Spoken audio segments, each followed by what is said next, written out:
All right, well, welcome to Life Together with Brody. Today I am here with Cam, who I've known, man, how old are you these days? Holy shit. I'm only 9, please help. 9 years old and he has a standalone mustache. Oh, It's yeah. freaking amazing. No, you're 23? Yeah, 23. And I met you at 17 or 18? 17? 17. End of high school. No, 18. Something like that. It's Something been a while. And I've been able to work with and observe and watch Cam go from, how would you describe yourself in high school?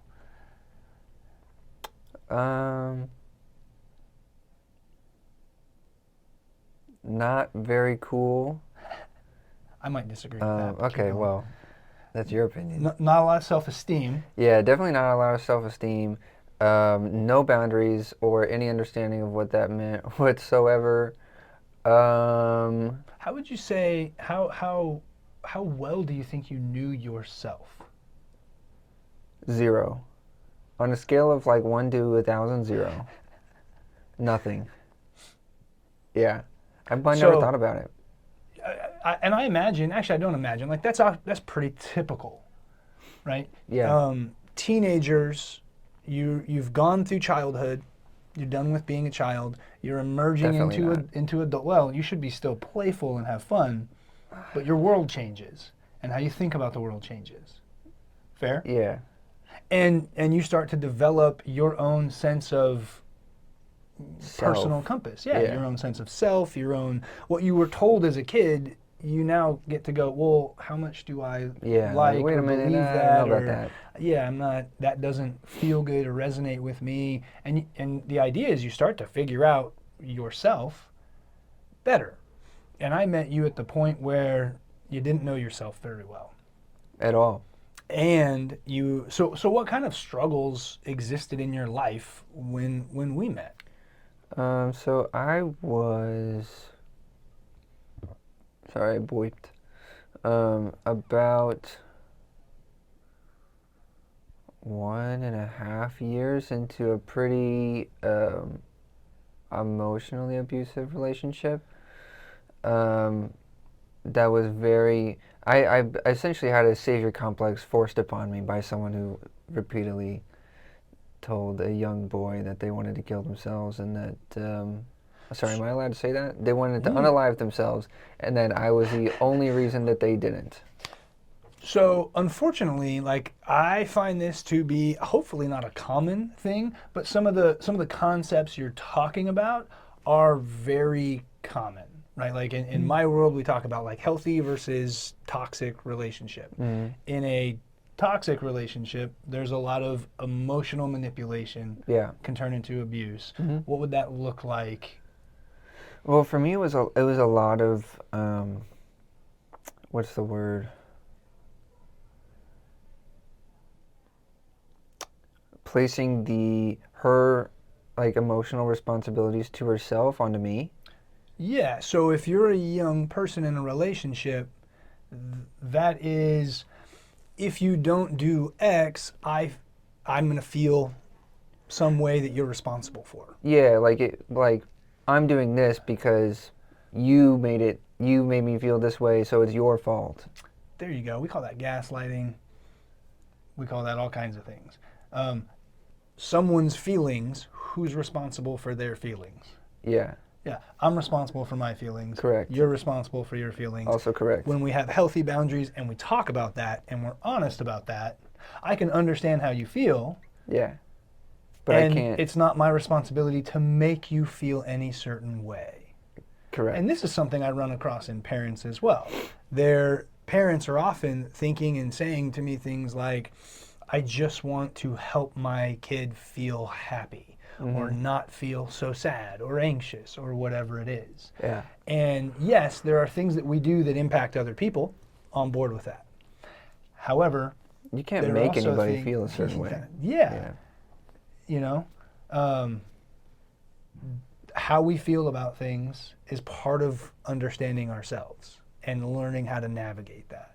And when you're in a relationship where someone's happiness depends on the other person, It's called codependency, and And- it's not good. and it creates all kinds of friction, problems, a lot of psychological problems, Yeah. and it really damages self-esteem. It really damages our competency, and it really hurts the core of where we want to come from in a relationship. If we come from a place of love, concern, compassion, and understanding, great, then we can talk about those things, have some honesty. When we don't, we do a lot of blaming, Mm-hmm. and we do a lot of bashing of the other person. Mm-hmm. So that was the world you were in. Yeah. And you were also in the process of, finishing high school and trying to create and develop your music career. How did that impact like your personal goals? Just that dynamic and that relationship. How did that impact your personal goals? Well, a lot of the time, I would take her to like a show or something that someone else was doing, and they would sing a love song, and she would get really upset and say, well, how come you never write love songs for me? Like, this is what you should be writing, blah, blah, blah. And if I ever, made anything that wasn't, oh, I love you so much, and I'm gonna be with you forever, and, you are my person, and whatever, that was a big problem. And so I just stopped making, because that wasn't what I wanted to make. And as a creative person, that having anyone tell you what you it need puts to a do to be huge damper on creative, it. yeah, it's like a super buzzkill. Yeah. And in general, trying to force someone to be a certain way is kind of a buzzkill. Yeah, it's like trying to have sex with your dad watching. Yeah, I think that's a terrible Yeah. situation. Yeah.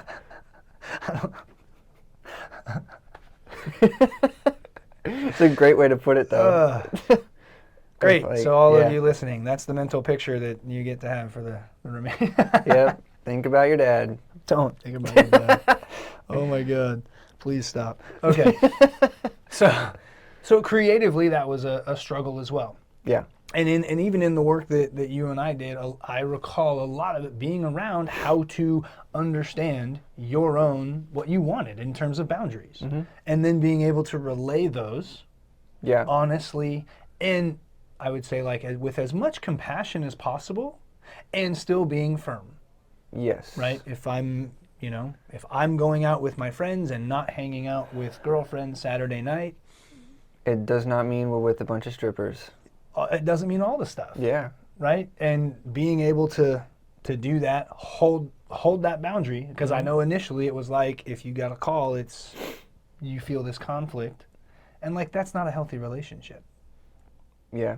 We want to be able to cultivate trust and understanding and Not control. not control. Yeah. That's a good way to put it. So as that relationship began to end and you were able to move forward, how was that? That was weird. It was nice because I could make whatever I wanted, and I did for a long time. So I recall, yes, you having a lot of Yeah. creative flow and energy. And to me, I would have described it as an onlooker, as oh, he's a lot, his affect is better. He looks and seems more vibrant and excited. Yeah. And that relayed in music. Yeah. That gave you energy force to create, which was also pretty cool to watch, because I don't have that particular creative skill, and I love that skill. So I love being the third party who gets to I don't make music. It's really cool to hear about how you make music. Yeah. Yeah, I freaking love that. Yeah. Right? I get that with my son. He plays the saxophone when he plays, and when he gets to freely go and just play and create, and I love watching that process because it's one that I don't get to experience. Yeah. For those who don't know, which is everybody, I professionally produce music, and so that to preface, I was working with a client a few weeks ago, and it was the first session, And he had brought in this song, and it's like, okay, like We brought in a what? he brought in this song, and Okay. it was okay, but I was like, okay, we got to tear this whole thing down And so the and process like redo it. to help is if I'm a singer-songwriter, Yeah, I might write a song, Mhm. write the notes, play it, and yeah. then bring it to You you bring it to me to make it fancy and put it on iTunes. to make it fancy and put it on iTunes, Yeah, right? To actually produce what would you even call that? a record. Thank you. No, I sound like a jackass. I know what a record is. I mean, all the different pieces together, right? Like if I'm just singing and playing guitar, you add all the other different Yeah, musical whatever components. elements you want. Okay. Yeah. Dude, Like, I'm learning. okay. I forgot you still had your training wheels on. That's right, man. I remember my first day, don't worry. That's okay. But anyways, all of that to preface, we were about halfway through rewriting the whole thing, and he was like, man, Cam, you're a songwriting wizard. I was like, yeah. Heck yeah, dude. Yeah. Yeah. So man. so like not to bounce around too much, but like that seems to be going good. Oh, yeah. Awesome. Oh, yeah. It's going pretty, well, decently. It's Okay. going decently right now. And for a while I know, and so we'll back in. I love Tarantino, and we're going back and forward. I love that. You got into producing a lot, Mm-hmm. and I remember you put an album out, right? LP, Yeah. EP. I put an EP out. There you go. See, I remembered that, and that was awesome. You want to talk about that for a minute? Yeah, I guess. It was nothing too fancy, just a bunch of demos that I had on a computer that crapped out on me, so I couldn't really finish them. But anywho, yeah, it was just a bunch of songs but processing a lot of the like emotional constipation, I guess, that I had with that girlfriend in particular. And a lot of people liked it. I liked it. I thought it was pretty cool. Thanks. I Yeah, made it man. myself. Yeah, you got skills. So that moved into the kind of like the next season of your life, Mm-hmm. where you're not in high school anymore. Nope. Kind of working. I remember even getting a job was Yeah. a process. Wow. Um, In this economy. yeah, it's no joke. Yeah. Definitely Um, no joke. But I do remember, and I guess here's what I wanted to hone in on for a little bit was, I remember your self-esteem and confidence just Oh yeah, skyrocketing. skyrocketing. Yeah. And tell listeners a little bit about maybe what did you learn about yourself? What did you discover that gave you the freedom to let yourself be you and just grow? Because I sat back and was like, holy smokes, this kid's figuring out so much stuff. And it was great to just observe that you came from zero Mm-hmm. self-awareness and confidence, or maybe Yeah. some awareness, but certainly low confidence, Yeah. to like just taking on the world, man. Well, yeah, it went from, on a scale of 1,000, from like 0 to like, maybe like 550. Okay. I'll Which take that all day. I mean, that doesn't sound like a lot, but It's compared to awesome. 0, that's a lot. No, it's a huge deal. That's It's a big. huge deal. And it's Um, life is a process. As you Yeah. continue to grow, you'll continue to learn more and work through the trials. So again, what did you discover about yourself that was so freaking awesome? I don't know if I discovered anything in particular. I mean, there wasn't really a secret sauce. I just let myself do what I wanted, which sounds kind of stupid, but if you think about it, I think a lot of people can relate to this of like, especially guys, maybe. Like for me at least, I started like letting myself wear women's clothing. So you just expanded your experience. Yeah, I guess so. That's how I would have phrased it. Because I remember you saying, "Oh, I'm going to do this," and it was like things that you'd never done. Yeah. Or But I'm gonna like, go try there's a lot this, of things or- that like I wanted to do, and that I would always see, and like, oh, that's cool. Like, oh, that that women's shirt I think would look good on me, and with these like men's jeans or whatever. And then I just never. I would just keep it up here, and then once I got to this point where I was just allowing myself to do things and to not be held back based on what someone else thought. Oh, and for the record, that is a universal human struggle, Yeah. right? Like, it's the ongoing. What is so and so gonna? Who's gonna? What are people gonna think about this? About the house I'm living in, the car I drive, the clothes I wear, how I dance it or not dance, or like Yeah, all the yeah, yeah. stuff. But the thing is, someone's always going to hate on you. And when you allow You're yourself to always be going to have a free, then D1 what? hater. Yeah, if you just accept the fact that sometimes people just aren't going to like it, and there's nothing you can do about it, because it's a lose-lose if you worry too much about it. So if you just allow yourself to do what you actually want, yeah, you're going to have a great time.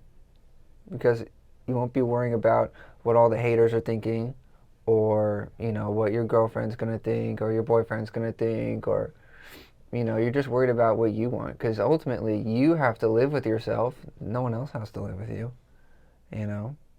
Like in your own head. Yeah, And yeah, that's right. yeah. It's super freeing is to release those constraints. And a lot of that comes from just even our upbringing. Mm-hmm. Right? Like we're told when we're kids a variety of different things. Whatever your Yeah. home culture is, how you're raised, you know, we get put in these parameters. And that doesn't always fit. No. These parameters don't always fit, you know. And in your world, what were some of those parameters that you broke out of? I guess you already mentioned dress. Yeah. Like how you want to dress however the hell you want. I mean, I didn't really have many parameters because I didn't really well, I mean, I interacted with my parents quite a bit, as you do when you live in their house, but they didn't really have many opinions about things for me to say, like, or I guess rules or certain, Yeah. you know, precedents like that, where it's like, oh, okay, that's the way that things should be. It was kind of like, oh, just tell us what you want and then we'll, you know, whatever. They were supportive. In a way. Yeah. So I guess what I'm saying is like you held yourself back. And as you got a Yeah. little older, you allowed yourself to be a little more free. Mm-hmm. And like that would be a good encouragement for anyone. Yeah. Yeah. I dig that. I think that's a good way to put it. Okay. And how's your world now? What have you learned about yourself now, man? For listeners, it's been like almost a year Yeah. since we've actually sat down and like caught up and almost like checked in life. And we were talking even just a little bit before we recorded, and one of the things that you had mentioned, if you want to chat, was you've learned more about just yourself and how you process emotion, Mm-hmm. thought. Share a little about that. So I've learned that I have the amazing wombo combo, Chris Brown 1-2 of autism and ADHD. And so I've learned that I have a lot of very conflicting processes going on in my head all the time, which makes a lot of everyday things difficult in their own way. Can you give me like an example? Can you give listeners like an example So, of what that might, with how that might translate? Yeah, so with ADHD, it's a very sort of impulsive sort of thing where you just kind of go with whatever, and it just kind of is the unemployed friend at 9 a.m. You know, they just do whatever, and it just happens to work out.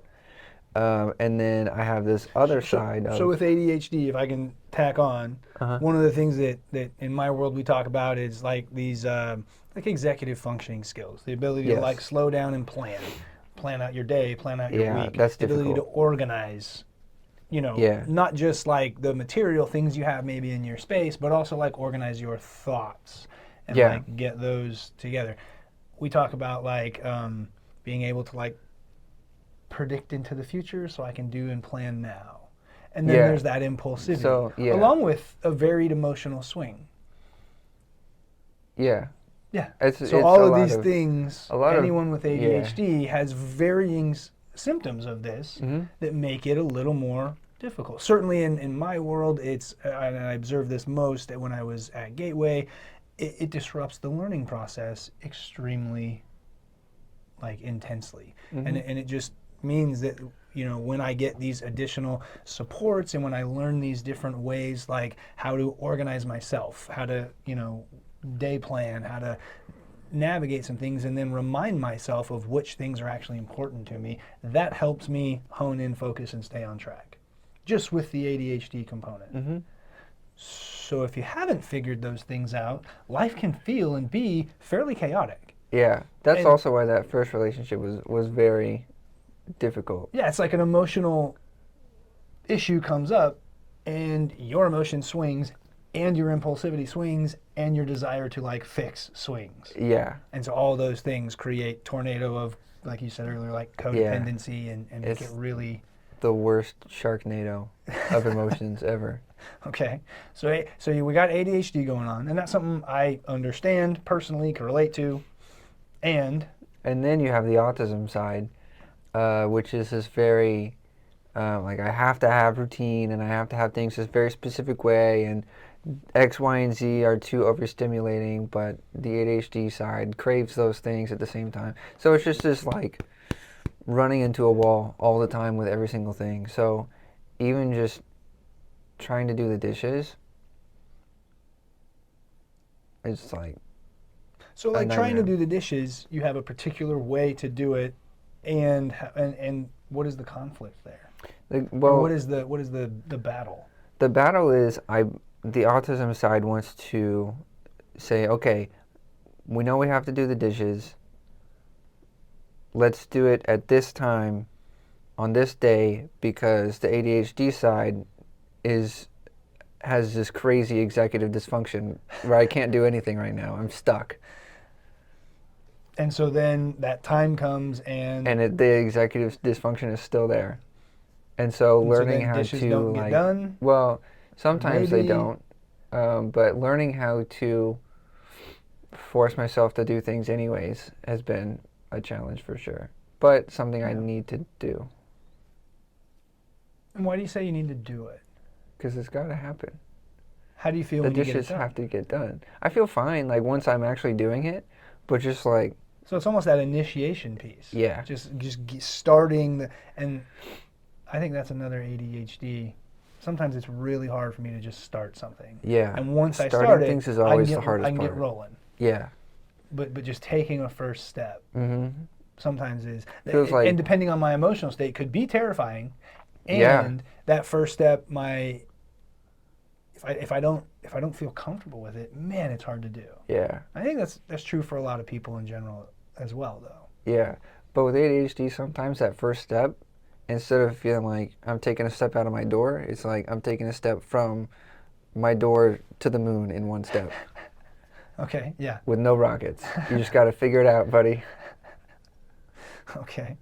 So you're learning more about yourself. Yeah. And how is that helping? How are you navigating life? How are you learning how to Well, do it, some of it these things? it makes it a lot easier to set boundaries and to set expectations with other people Okay. because if I expect myself to perform and behave like somebody who doesn't have ADHD or doesn't have autism, then it just makes my life a lot harder and it makes everyone else's life a lot harder.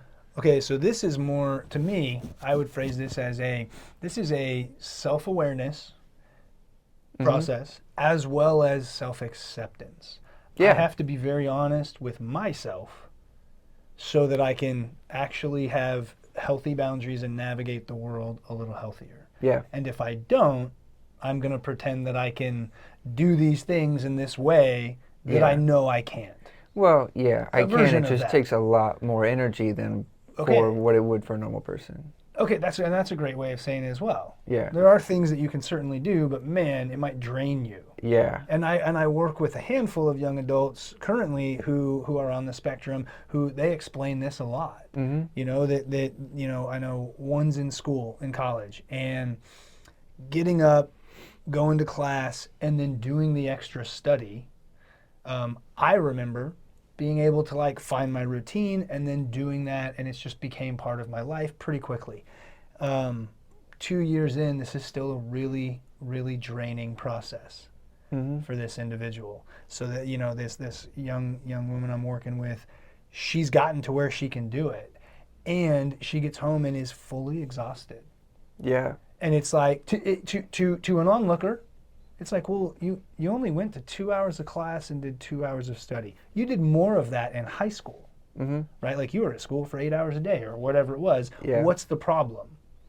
And so parents, teachers are kind of, we can't help it. We're judgmental about you should be able to do this. Right. And then it's like, well, she also didn't do the dishes for a week because this was so emotionally and energy draining that these other things became very large tasks to accomplish. And Those first steps got higher and higher and higher. And we just couldn't muster the energy. Yeah.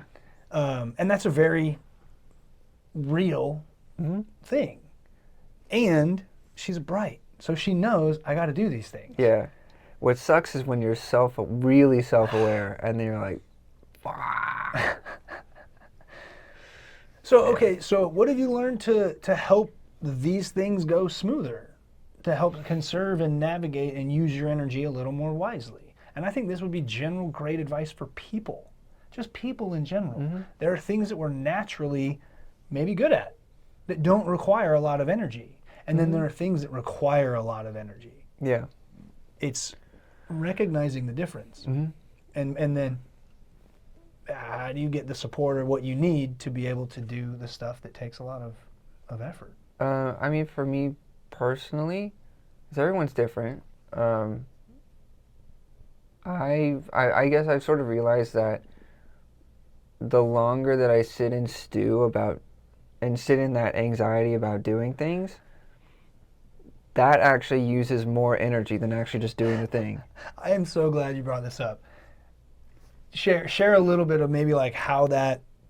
Can you give me an example? So we'll go back to the dishes. So I used to just like sit on the couch and stare at the dishes all day long, and just feel like the ultimate like piece of shit, lazy sack of whatever.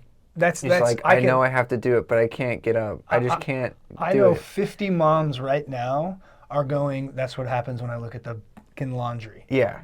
Right? It's like the laundry sat there for 3 days in a row, just this pile of whatever, towels, clothes. And they just... And I think what a lot of people don't realize is that time and that energy that you spend just like racking your brain over there and just, raking yourself over the coals, you're using more energy than you would if you just did the thing. Unless you just ran a marathon. Fair enough. Well, and it also depends on the thing. There's other circumstances, but what you're saying that, is if you sit and stew, your brain's working. Yeah. And it's uses energy, right? I don't have the neurological statistics and information on this, but your brain uses a lot of energy, right? And so physically, certainly we'll say you, me, we're very capable of doing the dishes. I tell my kids, unloading the dishwasher takes a whopping like 2 to 4 minutes of like physical activity. Or you can sit there on the couch and drain your energy just dreading doing this chore. Yeah. Or just, I mean, when you're stuck in executive dysfunction, it really sucks. Because you sort of run into this very real mental block. Yeah. That I think a lot of people are very quick to overlook or dismiss, or it's like, okay, like it's the dishes. Like, let's be real. It's like, okay, well, you don't have this problem, so you sit over there, buddy. Do your little coloring book or something. Well, and I would speak a little bit to the parent side. It's hard. Because like I know that I've taught my kids how to do the dishes. Their moms have taught them how to do the dishes. I know that it takes between, even if you do it slow, you're done in 5 minutes. Right? Like unloading a dishwasher really is not, I mean, it's not like cleaning the whole house. No. Right? And so in my head, logically, I'm like, what's the problem? Like, just go do it. You have energy to sit there and scroll on your phone, you can set that down and go do something for 5 minutes. Yeah. But the reality is, sometimes that might be accurate. And other times, no, you might be exhausted and not have the... Or you might exhaust yourself. You might not be exhausted when you have to do it, but you exhaust yourself Or with that cycle of like, oh, I have to get up and do it, but I can't. But now I feel like shit because I can't get up and do it, but I have to do it. And so then you just play that through. Yeah.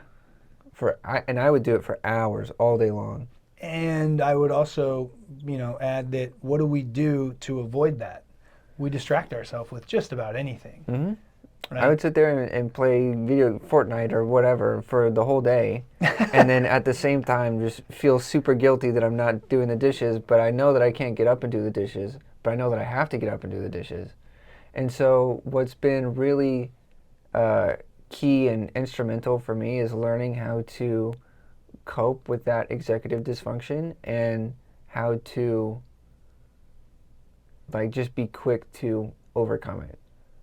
So when you say quick to overcome it, what do you do to do that? Like what do you tell yourself, or what are the strategies, right? Like this could be some takeaway. Mm-hmm. What are some strategies? Well, I mean, step one is just recognizing when it sets in, So noticing Mm-hmm. I'm trying to avoid something. Yeah. Cool. Well, Love not that. even that, but just noticing like, oh, this feels like a very daunting challenge for me right now, Okay. even though I know that it's not. So it's noticing that in my world, cognitive dissonance, Yeah.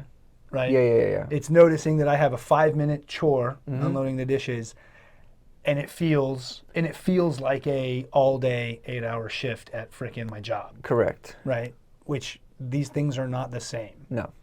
So it's that awareness of that, and then step two. Step two is once you recognize that you're getting that executive dysfunction, I mean, there's a number of different techniques you can do. Sometimes I like to just repeat to myself, like, okay, let's go do it. Okay, come on. Like, we got to do it. Or I'll do, like, sometimes I can just get up and do it and just say, like, all right, I'm just sparing myself the hassle of thinking about this for all day because I don't want to think about it all day and feel like crap. So my dad recently actually told me that when this kind of thing, so I was sharing a little bit of like my hesitation Mm-hmm. on some things, and his phrase, which might not be the greatest, but I liked it because it was like, all you have to do is get out of your own way. Yeah. And I was like, well, I know. And then I kind of sat on that and was like, oh, that's what I'm doing when I just ruminate. I'm creating a barrier Mm-hmm. from just doing something. And especially when someone's depressed, it's extremely hard to motivate It's yourself. very difficult. Right? When you're emotionally or energetically exhausted, it's pretty difficult. Mm-hmm. I love the positive kind of self-talk. Mm-hmm. The like get up and go. I have old coaches from like my middle school life that I remember what they would say in like our practices. And it drove me nuts at the time, but like kind of motivates me. Yeah. You Giving yourself like a little pep talk, or even just like making like a quick little like, okay, this is gonna be my step one, my step two, and then I'm gonna be done and I'm not gonna have to worry about it. And just like giving like, okay, 1, 2, 3, and then getting up and going. That does wonders too. So I love that too. Just giving yourself the step, Mm-hmm. the 1 or 2. Yeah. Because when we get up and we say, I've got all these things to do, it's overwhelming. I don't even want to start. Yeah. It feels Because I think a lot of times like when we think of like a complicated task that has multiple steps, like we just think of it as this like big amalgam of stuff.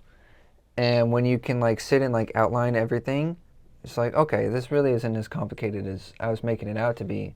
Therefore, it's less scary. Right. And even if there's 5 steps and you say, I'm going to just do 1 and 2, and then I'm going to be okay, Yeah. you're giving yourself permission to make some progress, Mm-hmm. and you're giving yourself permission to call a time when you're done. Yeah. And you can change and adjust that. What I've noticed is that when I do steps 1 and 2, usually I'm just like, man, I might as well just knock out 3, 4, and 5. Yeah. Because I'm already in the mode. Right. I've shifted Right, into right. doing mode. And like that makes a big Once you're in it, you're in big it. shift. Yeah. I will also say, and I'm going to give a shout out to my brother-in-law, who a long time ago told me that he was working, and this was when early in his career, that he was working on a specific project, and I don't know the details, but he wanted to get an Apple Watch. Mm-hmm. And he's like, I'm not getting an Apple Watch till I accomplish this project. And to me, at the time, I'm like late 20s, I'm like, whatever, dude, just go buy an Apple Watch. Like, Yeah. you got the money. Like, it's not, And but the principle that he was guiding himself on was, I'm going to reward myself with something that I want and can get right now, but I'm going to earn it, and I'm going to create my own path to earn it. And like I have found for me, especially because I love my old video games, I love the classic stuff, I love my Nintendo 64 is my favorite console, right? When I want to just lounge and play a little bit, or even with my kids, it's giving myself the quick steps, the few things. If I have 10 things, I might only choose 3, but I'm going to do something productive to then earn this time. Right. And that also kind of helps because it gives me something that I know I'm going to be happy and I look forward to. Mm-hmm. And I like that idea. I think it's tough to do, but I know that the logic is there. Like that's what we do with our kids. You know, once your room is clean and this are done, then we can do the fun thing. And it's dangling the carrot to get something done. And sometimes we have to do that for ourselves. Mm-hmm. Yeah. It's true. I mean, the for me personally, having like a physical incentive never works. No? Never, because I'm like, I have the means and motive. I'm just gonna do it. Okay. So it might work, might not. For me, Or sometimes it works. If I get like really stuck and I'm like trying really hard to like use it as motivation, like let's say it's an Apple Watch, I should feel like, you know what, looks like I'm not getting an Apple Watch. Guess that's not happening. So if that again, you got to find what works for you. Yeah. For sure. I'm just never getting that. Yeah, just never. That's not happening. Then you fall into despair. Yeah. I mean, it sure would be nice if I had an Apple Watch right now. But that's not happening. That's too funny. What are you looking forward to in life? I'm starting a company. Are you really? Yeah.